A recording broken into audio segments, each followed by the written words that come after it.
Revit ആർക്കിൻ്റെ ഒരു പുതിയ video. ഇന്നത്തെ വീഡിയോയിൽ സ്കോപ്പ് ബോർഡ്സിനെ പറ്റിയാണ് പറയാൻ പോകുന്നത്. എന്താണ് സ്കോപ്പ് ബോർഡ്സ്, എങ്ങനെ ഇത് ചെയ്യാൻ പറ്റും. ഓക്കെ, ഒരു സൈറ്റ് പ്ലാൻ റെഡിയാക്കി വെച്ചിട്ടുണ്ട്.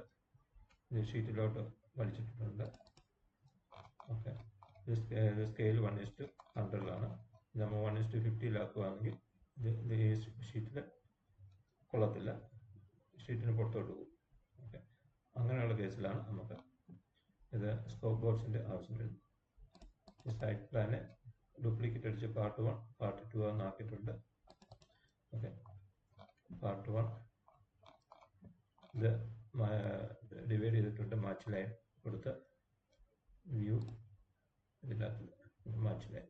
ഓക്കെ, നമുക്ക് കൊടുക്കാൻ പോകുന്ന സ്കോപ്പ് ബോർഡ്സ്. അതിനുവേണ്ടി ആദ്യം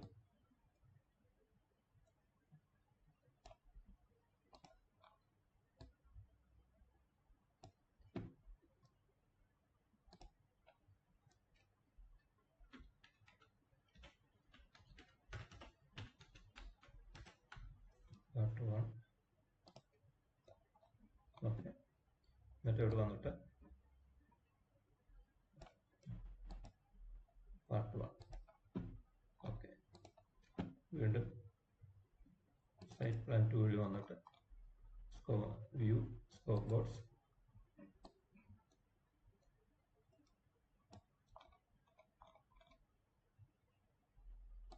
ഓക്കെ, എന്നിട്ട് പേരുകൾ മാറ്റണം.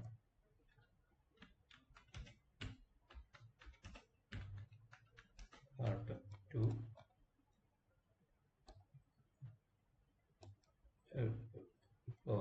പ്രോപ്പർട്ടിക്കകത്ത് സ്കോപ്പ് ബോർഡ്സിൽ നണ്ണിൻ്റെ അവിടെ പാർട്ട് 2.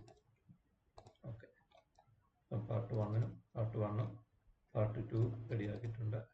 ഇനി ഇത് ഷീറ്റിലോട്ട് ഓൾറെഡി ഷീറ്റിൻ്റെ അകത്ത് വന്നിട്ടുണ്ട്.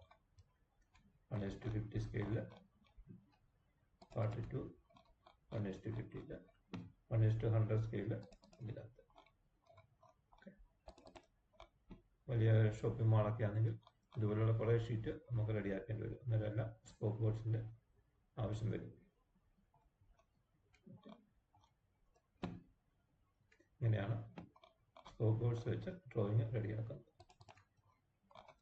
മനസ്സിലായി കാണുമെന്ന് വിചാരിക്കുന്നു. Thank you for watching. Subscribe ചെയ്യുക, ബെൽ ബട്ടൺ അമർത്തുക. Okay, thank you.